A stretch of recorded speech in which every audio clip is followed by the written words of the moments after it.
on an endorsement like Abraham Lincoln's team of rivals, where we would be able to continue to differ publicly on issues, but that we would, on the issues that we agree on, that we were going to strive to get into government together in order to make sure that those issues are the priority for our country. And, he was really good about that, and about, me being able to continue on. There's some issues, there's a lot of issues like the border where we agree, and, censorship, the wars, the neocons, the, forever wars, child health epidemics. Those are the most important issues. There's other issues that I'm going to disagree on with President Trump, but he was happy with that, and that's how our country ought to be. We ought to be able to. So, what is this realignment that you mentioned at the outset? Because this does feel like it's bigger than just this November. Yeah, I mean, there's been a series of these realignments throughout American history, and there's history books that are written about the realignments. I think there's about 5 of them. And one of those is clearly happening now, because you see on so many issues, you've had an inversion. The Democratic Party has become the party of the elites. It used to be the party of the poor and the working class. In fact, there was a study that came out just recently that I saw that showed that 70%, that the people who voted for Biden own 70% of the wealth in this country. The people who voted for Trump own 30%.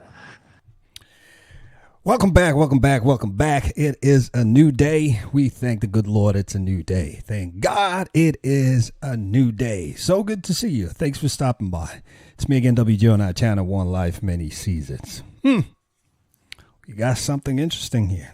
Quite a moving discussion. RFK Jr. on Tucker Carlson outlining his differences with President Trump, what his visions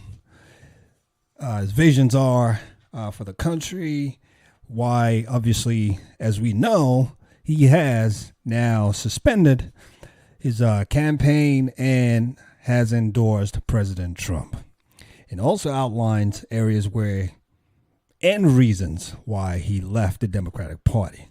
We got to listen to this, and you see why in a second. So fasten your seatbelts. Let's listen to this. Please put your comments in the comment section below, and let's go. This is powerful. And so I believe that. Right. So you're seeing this realignment happen where the elites, where Wall Street, where the big tech, big pharma, the big banking houses are all now Democratic. And that the working class, the middle class, the cops, the firefighters, Sean O'Brien, head of the Teamsters Union, spoke. Good guy. A great guy, great guy. Really love him. But he spoke at the Democratic convention. The Republican convention rather than Democratic convention. So you're seeing this big alignment, and even on environmental issues. It's so weird to me because the Democrats have become subsumed in this carbon orthodoxy. And you and I have talked about this, that the only issue is carbon. And what that's done is it's forced them to do something that you should never do if you're an environmentalist, which is to commoditize and quantify everything. So everything is measured by its carbon footprint, how many tons of carbon it produces. And, you're basically, you're putting everything in that kind of box of being able to quantify it and explain its value by numerically. And the reason that we protect the environment is just the opposite of that. The reason that we protect the environment is because there's a spiritual connection. There's a love that we have. I got into the environment because I wanted, this connection to the fishes and the birds and the wildlife and the whales. And the Purple Mountain's majesty, and that, I understood that the way, God talks to human beings through many vectors, through each other, through organized religion, through the great prophets, through the wise people, the great books of those religions, but nowhere with the kind of detail and texture and grace and joy as through creation. And when we destroy nature, we diminish our capacity to sense the divine, to understand who God is and what our own potential is and duties are as human beings. And that, I hope what you just said, by the way, is chopped up and put all over every social media platform in the world. When we destroy nature, we degrade our own ability to experience the divine. yeah. And that, it's not about quantifying stuff. That's what the devil does. He quantifies everything, right? And that is, what he wants us doing. Put a number on it. And the reason we're preserving these things is because we love our children.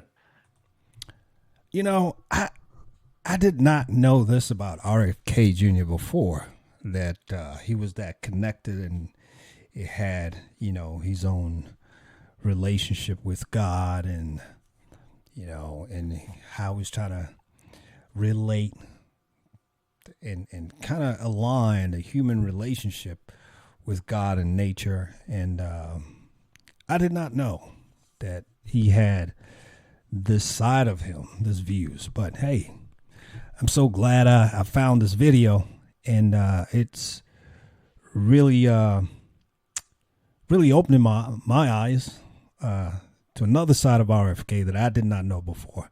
And I really thank Tucker Carlson for having him on his show to really let this out. Everything happens for a reason. I'm sure if he had continued his campaign, who knows, maybe we'll never have this. But let's just keep listening. Please put your comments in the comment section below. This is deep, y'all. And it's because we get nature enriches us. He's anti-gay and all of this stuff. When it becomes a matter of quantifying things for profit, then that kind of corrupts the whole. Wow. That has got to be, if not it, the best 12 minutes of a Tucker Carlson show.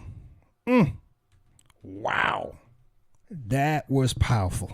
You let us know what you think in the comment section. I have no words. I'm speechless right now. RFK Jr. We know we talk about MAGA. Make America Great Again. Obviously, he's got his own. MAHA, as I like to call it. Make America Healthy Again. RFK Jr.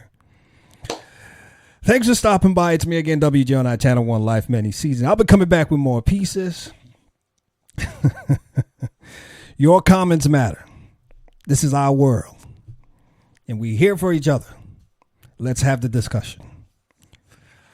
You know how we like to close it out. We just like to remind ourselves that we always remember that we got one life with many seasons. So let's make the best of it. God bless you, and I'll see you soon. You take care now. Bye-bye.